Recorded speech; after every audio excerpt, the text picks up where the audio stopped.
A las afueras de Berlín hay restos de una superciudad que planeó Adolf Hitler. Olvidada y abandonada es todo lo que queda de su intento de construir una nueva capital mundial. Puede que Hitler fuese el responsable de más muerte y destrucción que nadie en el mundo. Pero no solo quería destruir, quería construir, remodelar su país de acuerdo con su visión. Y esta nueva ciudad sería el escaparate del proyecto. Nunca se ha intentado o logrado nada parecido. Nadie ha remodelado jamás una ciudad entera de esta forma. Hitler planeó crear edificios más grandes y mejores que cualquiera que hubiera existido antes. Una sala abovedada tan grande que la Torre Eiffel habría cabido dentro. Un estadio para 400.000 personas. Pero su sueño no se terminó, y murió con él a finales de la Segunda Guerra Mundial. Solo ahora, tras 6 décadas de investigación, y mediante el uso de nuevas tecnologías infográficas, es posible recrear la ciudad que Hitler había soñado para su pueblo. Este es el mundo perdido de Hitler.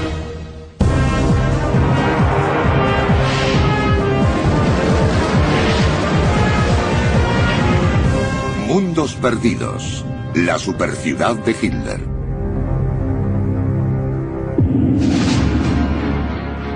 Alemania, 1933. Una nación resentida y debilitada por la pérdida de la Primera Guerra Mundial.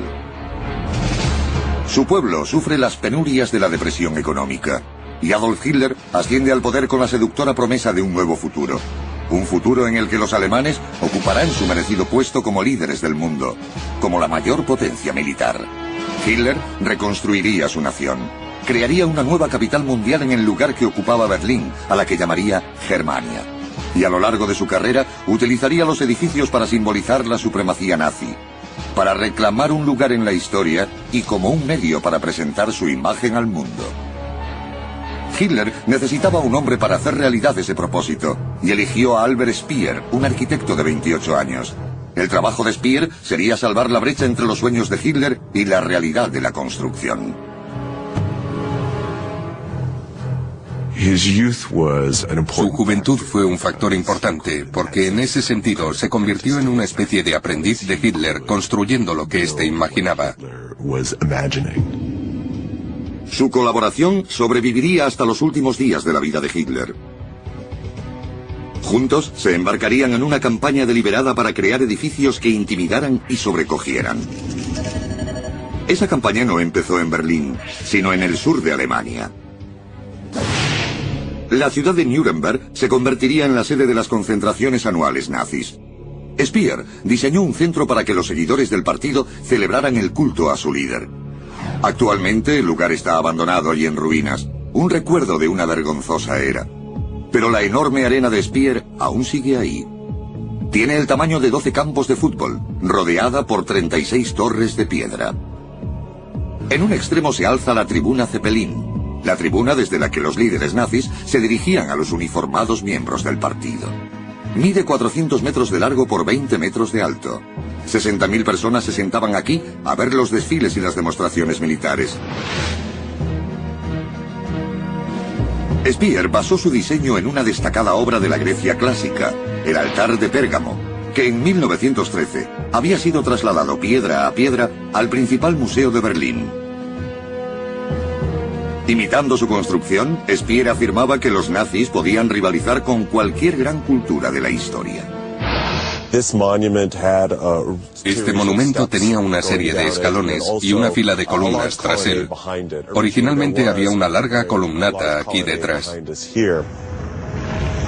Pero Speer no solo copió lo que había visto, se propuso mejorarlo y adecuarlo a su propio tiempo. Ampliando la escalinata y añadiendo gradas, hizo que la tribuna fuese más grande que el modelo en el que se inspiraba. Tardó 3 años en construirla, y una vez terminada, la coronó con una esvástica de 6 metros. El historiador Paul Jascott recorre los pasillos que hay tras la tribuna de oradores. Estamos en una de las pocas construcciones que quedan obra de Albert Speer. la tribuna Zeppelin.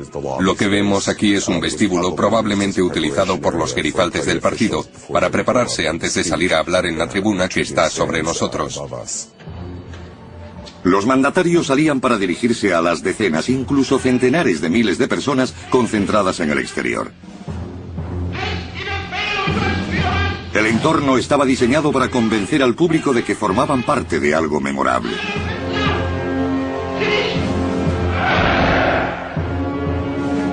Las paredes de este vestíbulo están revestidas de mármol. El suelo es de granito pulido. El techo está cubierto con un mosaico de esvásticas doradas. Aún así, el trabajo más impresionante de Speer en la tribuna de Nuremberg fue un excepcional espectáculo creado no con piedra y metal, sino con luz.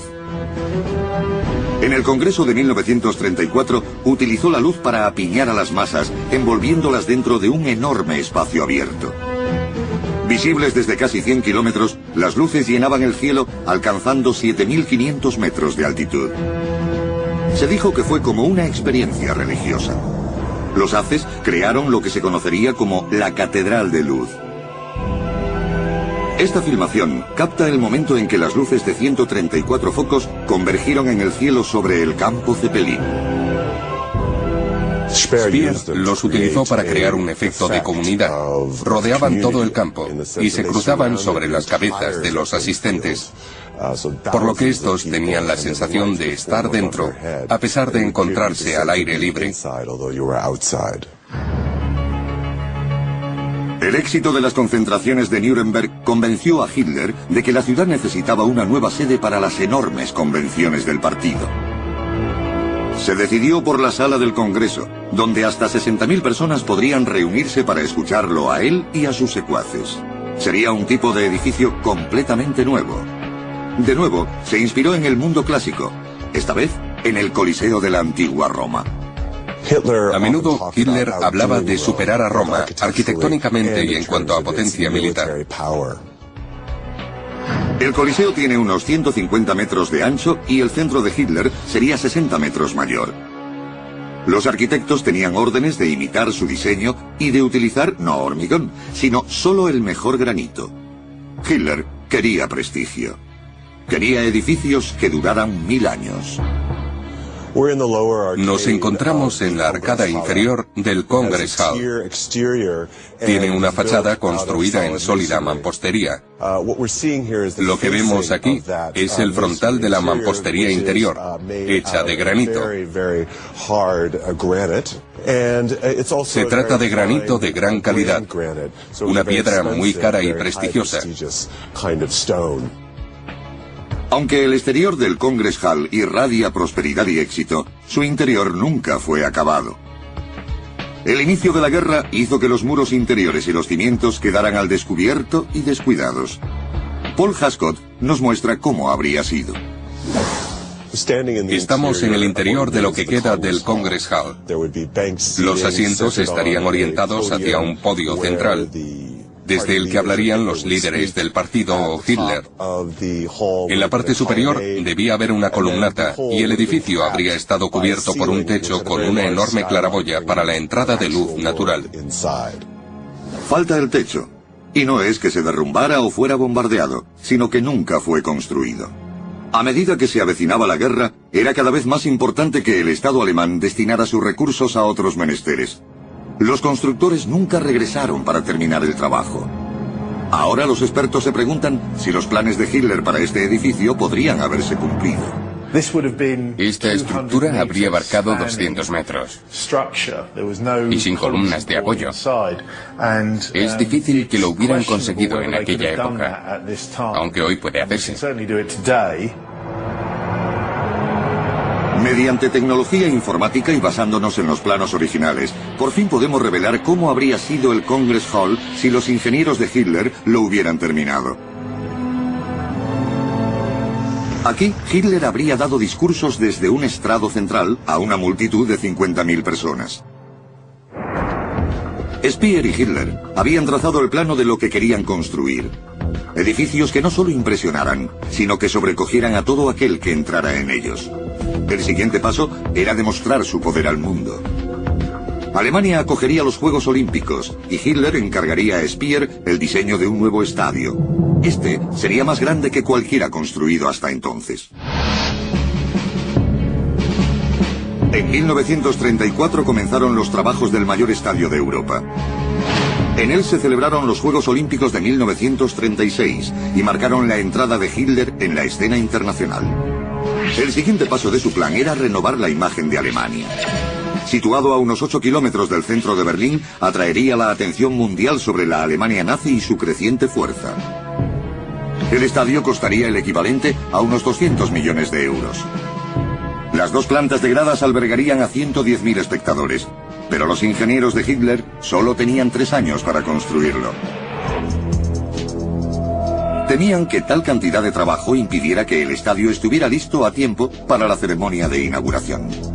Hitler no aceptaría un no por respuesta. Necesitaban una solución innovadora. Los constructores decidieron hundir el suelo del estadio y colocar el primer graderío bajo el nivel del suelo. Así solo era necesario construir la segunda grada de hormigón, y no las dos.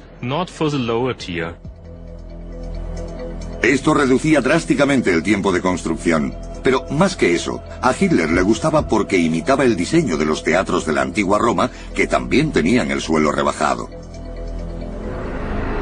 También intervino en otros aspectos del diseño. Werner March, el arquitecto del estadio, había planeado una fachada de cristal ultramoderna para la parte frontal. Cuando Hitler vio los planos, se enfadó y obligó a March a cambiarlos. No quería elementos de cristal en el estadio. Quería que el edificio tuviera un diseño clásico y exigió que la fachada fuese cubierta de piedra. La piedra era muy significativa para Hitler, por su prestigio, su durabilidad y por su uso por otros regímenes poderosos. Esto sería mucho más que un simple estadio. Su verdadera función era servir de monumental anuncio para el nazismo. Se dejó una abertura en el extremo oeste que centraba la visión hacia una torre, la Torre Führer. Su presencia sería un constante y obligado recordatorio del poder de Hitler. De hecho, durante el desarrollo de los Juegos, su policía secreta la utilizaría como puesto de observación para vigilar a la multitud. Cuando asistía, Hitler se sentaba con sus hombres en un palco especial, como lo hacían los emperadores romanos en los combates de gladiadores. Coreografió la ceremonia de inauguración. Por primera vez una antorcha fue llevada desde el Monte Olimpo de Grecia para encender un pebetero en el estadio. Un ritual que se mantiene y que muy pocos saben que fue una innovación nazi. El atleta que llevó la antorcha por Berlín aún recuerda el efecto que causó a la multitud. La gente estaba muy animada. Había cientos de personas en las calles. Me sentía emocionado. Fue un gran honor llevar esa antorcha. El mensaje nazi estaba claro. Eran los herederos naturales de las grandes civilizaciones de la historia. Pero no todo resultó según los planes de Hitler. A pesar de que los atletas alemanes encabezaron el medallero, la estrella de los Juegos de 1936 fue Jesse Owens, un atleta norteamericano de color. Jesse Owens era el héroe para los participantes y los espectadores. Era famoso y destacó por encima del resto de atletas. Hitler ignoró el inconveniente de que el héroe de los Juegos fuese un hombre al que consideraba racialmente inferior. Consideró las Olimpiadas de Berlín como un triunfo para el nazismo. La comunidad internacional había amenazado con boicotear los Juegos, pero lo habían superado con el espectáculo que ofrecieron. El estadio había cumplido su finalidad. Hitler estaba encantado y su respuesta fue inmediata. No tardó en comenzar las obras de otro coliseo, el estadio alemán, que sería incluso más grande. El estadio debía ser una mayor expresión del deseo de Hitler por dominar el mundo. El resto de países serían dominados por el poder político alemán, junto con otros aspectos de la vida, incluyendo el deporte, que también estaría centrado en el nuevo mundo dominado por Alemania. Hitler decidió construir su nuevo estadio en Nuremberg, lugar en el que se celebraban sus concentraciones triunfales. Este lago natural marca el lugar elegido. Es lo único que queda del intento de construir un estadio para 400.000 personas. Nuestros investigadores han conseguido recrear el aspecto que habría tenido. Detrás de mí está la localización original del estadio alemán. Lo que queda es la excavación de los cimientos. Estuvo en fase de construcción hasta el comienzo de la guerra. El ingeniero Ed McCann duda que el edificio, tal como fue planeado, hubiera sido viable. Tenía que acoger a más de 400.000 personas. Y no creo que hubieran podido organizar las entradas, salidas, la llegada a los asientos, los puestos de comida y el uso de los servicios. Cuanto mayor es el estadio, más largas son las colas. El arquitecto Speer era consciente de la magnitud del desafío. El punto más alto del estadio estaría a unos 100 metros sobre la pista. A pesar de que se proyectaron ascensores con capacidad para 100 personas, a los ingenieros les preocupaba la visibilidad desde las filas superiores. Para ellos era importante saber si podrían ver desde tan lejos, ya que nunca se había construido un estadio tan alto. Es el mismo problema que afecta a los estadios actuales. Si uno se aleja demasiado del campo, simplemente no ve. La solución de Speer fue construir un modelo a escala de un tramo de las gradas. Colocó a 60 trabajadores en la fila superior y comprobó su línea de visión. Así, se aseguró de que un estadio de ese tamaño era viable. La construcción podía comenzar. Abarcaría una superficie 4 veces superior a la del Estadio Olímpico y tendría un acabado de granito rojo elegido personalmente por Hitler. Sus demandas iban más allá de lo que los ingenieros podían conseguir. El granito del nuevo estadio requería 4 veces la producción anual de toda la industria alemana del sector, solo para cubrir la fachada. Hitler creía que una vez que Alemania se convirtiera en la potencia mundial, todos los Juegos Olímpicos se celebrarían en su nuevo estadio. Pero eso nunca sucedería. El proyecto fue suspendido cuando los recursos del país fueron destinados a la producción de armas de guerra. El lugar fue abandonado, los cimientos se llenaron de agua. Actualmente el lago es todo lo que queda del plan de Hitler de construir el mayor estadio del mundo. Pero ahora, las imágenes creadas por ordenador pueden revelar el aspecto que hubiera tenido terminado.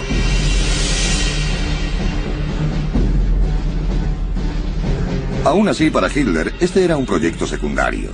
Su objetivo principal siempre fue una nueva capital. Derribaría Berlín y lo reemplazaría con una invención propia. Lo que llamó la capital mundial. Germania.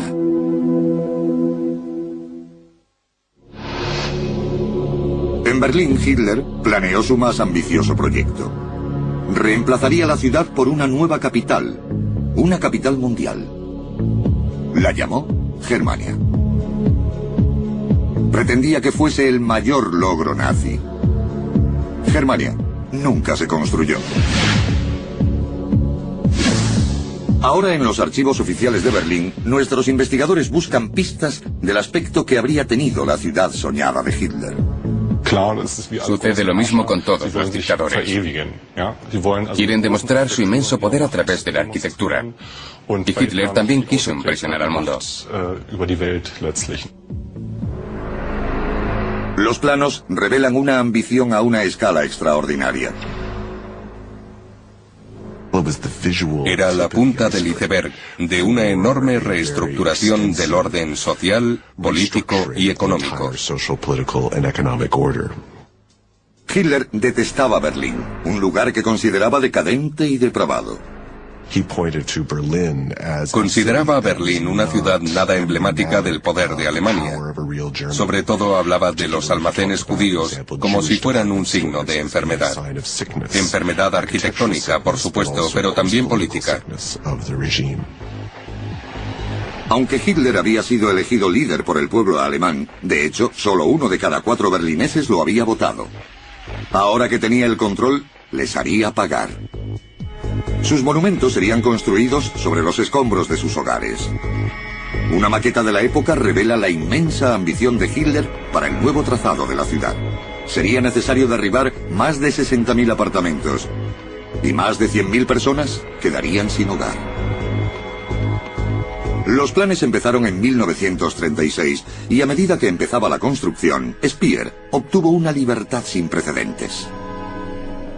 Como inspector general de construcción, Speer no solo era independiente del Estado en muchos sentidos, también estaba a cargo de una gran cantidad de burocracia que afectaba a docenas, si no a millares de personas. El edificio de la Cancillería del Reich era esencial para el plan de Hitler, parte palacio y parte centro administrativo. Una que presionaran a sus visitantes. La Cancillería del Reich se diseñó para mostrar el poder de Hitler ante dignatarios y diplomáticos extranjeros. Speer tenía 12 meses para construir este edificio. Harían falta 4.500 hombres trabajando ininterrumpidamente en 3 turnos. Terminaron con 2 días de antelación. Actualmente no queda nada del cuartel general de Hitler. Los bombardeos aliados destruyeron todo rastro de la Cancillería. En su lugar se alzan apartamentos modernos. El historiador berlinés Tony Letizier nos lleva al lugar donde estuvo el centro del poder de Hitler.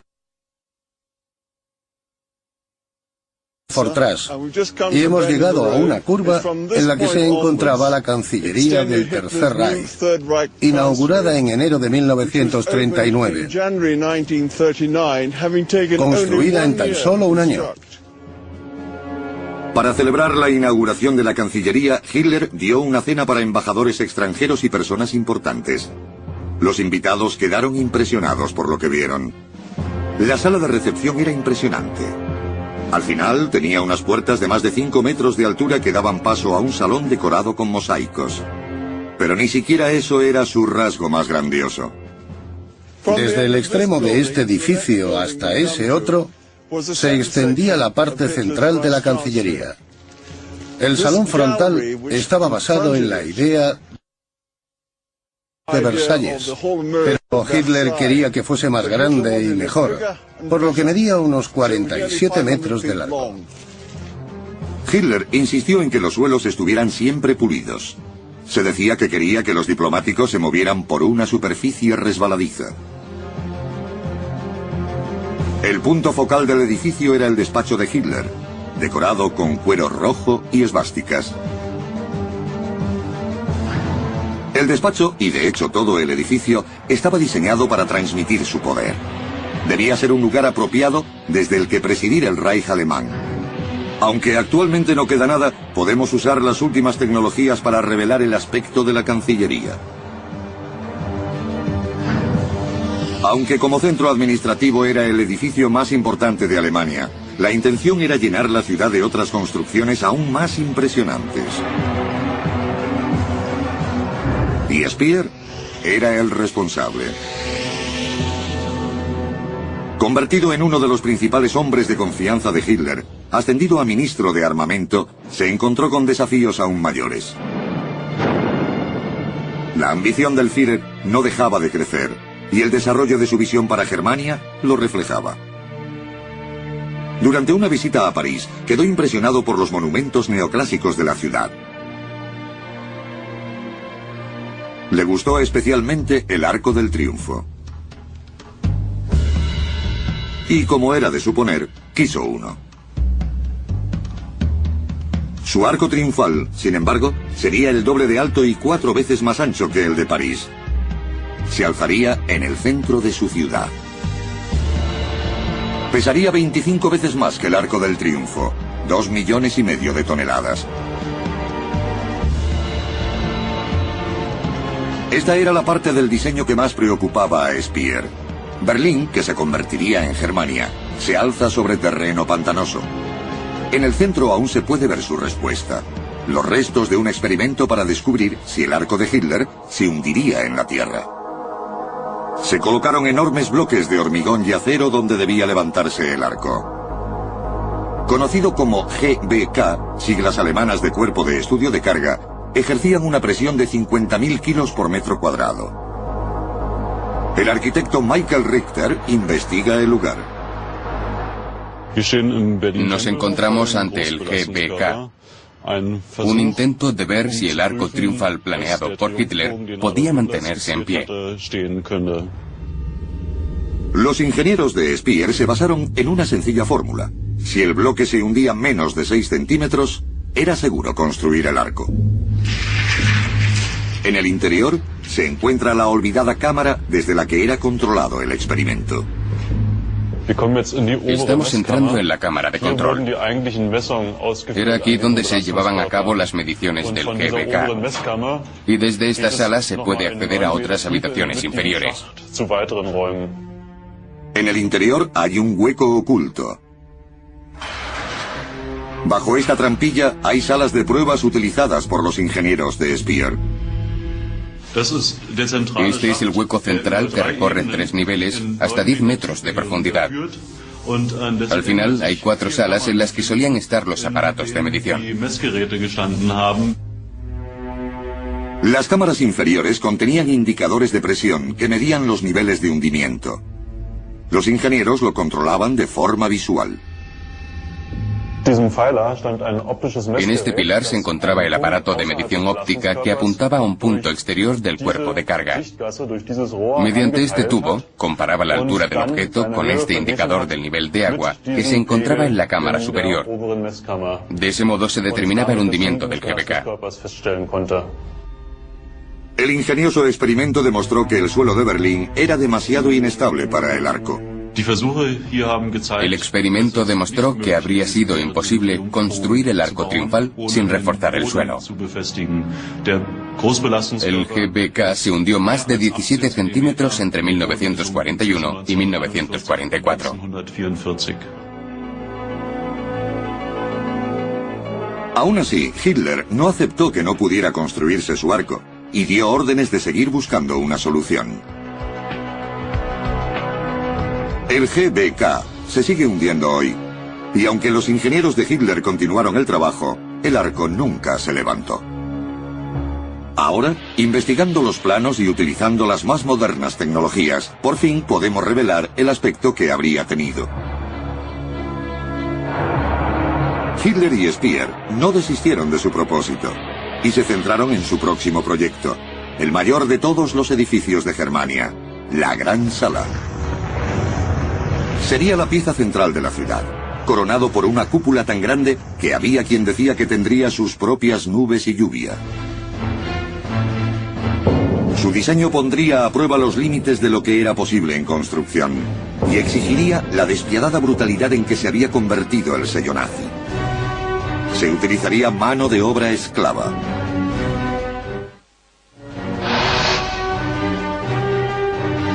En 1936, Hitler dio a conocer los planes sobre el más ambicioso de todos sus proyectos, un enorme edificio abovedado llamado la Gran Sala.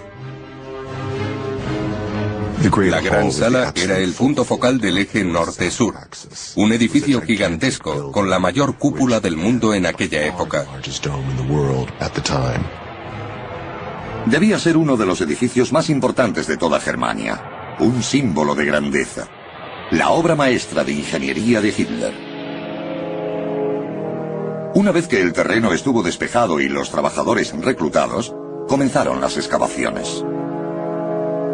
A diferencia de la mayoría de los edificios de Germania, diseñados por arquitectos, la Gran Sala fue trazada por el propio Hitler. Se basó en uno de los monumentos más famosos de la antigüedad, el Panteón de Roma. Lo había visto en 1938 y quedó impresionado. Pero su sala debía ser más grande.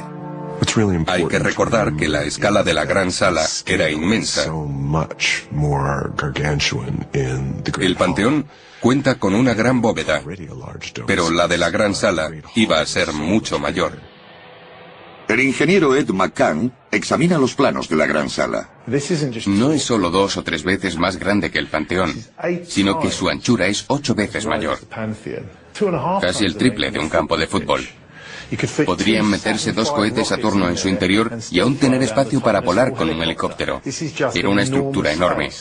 Nunca antes se había hecho nada parecido, y no se ha hecho desde entonces.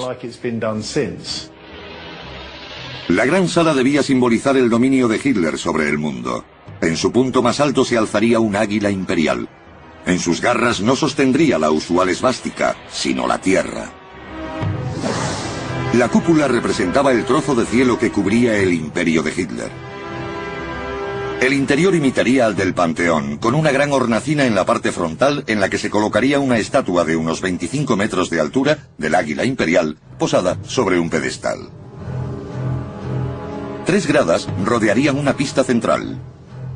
Sobre ellas habría 100 columnas de 3 plantas de altura hasta el arranque de la cúpula. El edificio debía albergar a 180.000 personas. El techo quedaría a unos 300 metros sobre sus cabezas. Y la intención era construirlo todo de granito. Algunos expertos se han preguntado si Speer hubiera sido capaz de construir una estructura de dimensiones tan colosales. El ingeniero Ed McCann ha hecho cálculos basados en los planos existentes. Esta cúpula habría pesado más de 200.000 toneladas, el equivalente a 500 jumbos. Y para comprobar si podía hacerse, hemos aplicado el diseño a uno de los modernos programas de cálculo. Para nuestra sorpresa, descubrimos que podía hacerse más o menos como él lo había imaginado.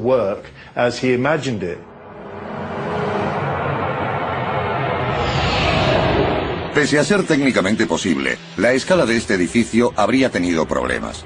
Se ha sugerido que la respiración de 180.000 personas se condensaría en la cúpula y habría caído en forma de lluvia. Para Ed McCann, las proporciones de la cúpula habrían resultado no magníficas, sino ridículas. Es una completa parodia del Panteón. Cogió una forma muy ajustada, equilibrada y estructuralmente racional, y la convirtió en un exagerado y pomposo edificio. Lo que no me gusta en absoluto. Creo que es irracional en términos estructurales, horribles en términos morales, y no le hace ninguna justicia al edificio en el que está inspirado. Este proyecto nunca pasaría de la fase de despeje del terreno y los planes de Speer acabarían frustrados por la guerra. Pero por todo Berlín hay evidencias de hasta dónde estaba dispuesto a llegar Hitler para hacer realidad su visión. En las afueras de la ciudad hay un centro de producción de materiales de construcción. Revela la brutal naturaleza de la búsqueda de gloria del Führer. Esto es parte del campo de concentración de Sachsenhausen. Germania iba a ser construida con mano de obra esclava. Sachsenhausen era el prototipo de campo de concentración, construido con forma de triángulo para poder controlarlo con un solo emplazamiento de ametralladora. En 1938 se amplió para incorporar una fábrica de ladrillos. También se construyó un puerto para que la producción del campo pudiera ser transportada al centro de la ciudad por un canal. Speer había firmado un contrato con las SS para comprar todos los ladrillos que la Sachsenhausen pudiera producir. Dado que el campo estaba cerca de Berlín, sería el principal proveedor de ladrillos para las obras.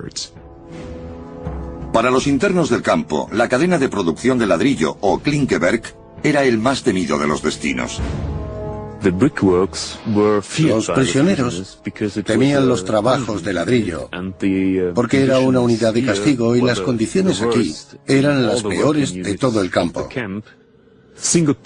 Los prisioneros eran enviados a estos trabajos para morir a consecuencia de las condiciones brutales. Podría decirse que Klinkeberg era una unidad de exterminio del campo de concentración de Sachsenhausen.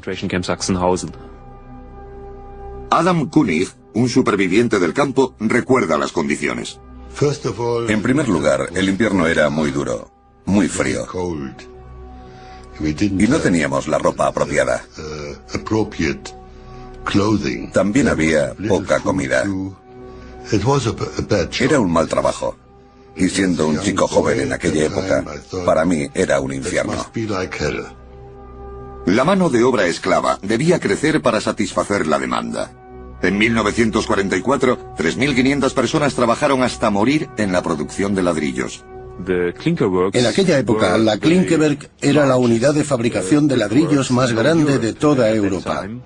Aquí se producían decenas de miles de ladrillos cada día.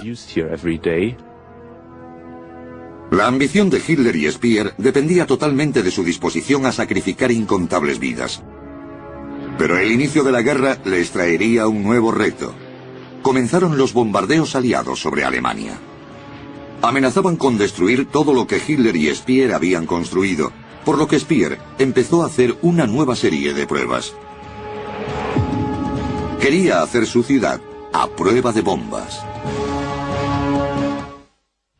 En 1941 Europa era un campo de batalla. La Segunda Guerra Mundial estaba en pleno auge y el Tercer Reich era un estado militar dispuesto a conquistarlo todo. Adolf Hitler y su arquitecto Albert Speer planeaban una nueva capital mundial que se llamaría Germania. Habían construido el Estadio Olímpico y la Cancillería del Reich. Habían planeado la Gran Sala, otro estadio y un gigantesco arco triunfal. Una nueva ciudad. Pero las bombas aliadas amenazaban sus sueños. Por ello, se embarcaron en una nueva serie de experimentos para determinar cómo hacerla indestructible. Aún hoy, es posible encontrar evidencias de las pruebas que llevaron a cabo. En una zona secreta de un bosque situado a 1 hora en coche de Berlín, se encuentra lo que una vez fue un lugar de pruebas restringido. Rodeadas de escombro, estas 4 torres son todo lo que queda de un proyecto secreto para crear edificios con materiales a prueba de bombas. La población local llamaba a este sitio el asentamiento de Berlín. Pero era un área prohibida y nadie tenía acceso a ella. En 1941, Speer y sus ingenieros empezaron a identificar qué estructuras y materiales eran más resistentes a los bombardeos. Desarrollaron la idea de diseñar refugios antiaéreos integrados en casas normales. Querían saber cómo construirlos para hacerlos a prueba de bombas. Sus experimentos eran sencillos. Construían torres y luego las sometían a diferentes tipos de ataques. El tipo de munición que utilizaban incluía toda clase de calibres, desde bombas a granadas, pasando por ametralladoras, cañones y puede que incluso cohetes. Los ingenieros desarrollaron técnicas para reforzar las paredes. Armaron el hormigón con barras de acero. A 500 metros de las torres se alza un muro de casi 2 metros de grosor y 6 de altura. Aún muestra signos del impacto de un cohete. Estas pruebas tenían 2 propósitos: determinar el espesor de un muro para soportar el ataque de un cohete aliado y averiguar la velocidad a la que debía viajar para traspasar el muro.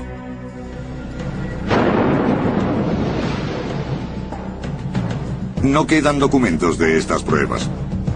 Los registros de sus resultados se han perdido o fueron destruidos. Pero está claro que los nazis tenían la tecnología para construir estructuras que resistieran un impacto directo. Sabían cómo construir refugios eficaces. El único problema era el tiempo y el coste en materiales y mano de obra. Mientras Hitler seguía adelante con su sueño de crear la ciudad perfecta, para sus ingenieros la prioridad pasó a ser la defensa y la supervivencia. Recibieron la orden de construir más de 1000 búnkeres y 6 torres antiaéreas para Berlín. Al final solo hubo espacio en los refugios para un 10% de la población. Y aún así, se utilizaron 200 millones de metros cúbicos de hormigón armado. Actualmente, bajo las calles de Berlín, se encuentran los restos de un enorme complejo de búnkeres subterráneos. Muy pocos usuarios del metro saben que bajo esta estación existe un refugio antiaéreo en perfectas condiciones. Este refugio tiene capacidad para 1.400 personas, pero durante los bombardeos se apiñaron aquí casi 5.000. Como podemos ver, en cada habitación hay una señal que indica su capacidad. Esta es para 20 personas. Pero durante los ataques aéreos se resguardaba en estas salas una gran cantidad de gente. Por ello, aquí solían meterse 60 o 70 personas. No había sistema de ventilación ni conductos de aire. Los ciudadanos se enfrentaban a la muerte por asfixia y a la amenaza de una filtración de gas. A veces tenían que evacuar el búnker en medio de un ataque aéreo. El suministro de electricidad solía interrumpirse, dejando a los refugios en la más completa oscuridad. Los ingenieros utilizaron una solución drástica y tóxica. Se suponía que la gente debía encontrar la salida mediante pintura fosforescente. Durante los bombardeos solía irse la luz, por lo que había que estar preparado. En un búnker a oscuras no se ve absolutamente nada. Por ello, la mayoría de las habitaciones eran pintadas con fósforo. Así es como funcionaba.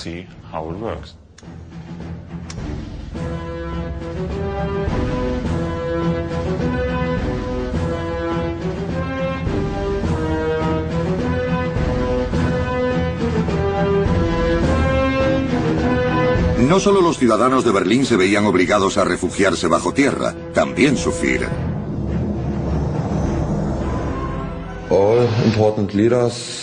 Todos los líderes importantes de aquella época tenían su propio búnker. Stalin, Roosevelt, Churchill. Por ello era normal que Hitler también tuviera el suyo. El búnker personal de Hitler fue sellado por el ejército soviético. Pero basándonos en los planos y el testimonio de testigos, podemos recrear el lugar en el que Hitler pasó sus últimos días. Rochus Mitch es uno de los últimos supervivientes del búnker del Führer. Cuando entró como escolta de Hitler, se le aseguró que era inexpugnable. El búnker estaba muerto. Todo el mundo susurraba. Yo tenía miedo.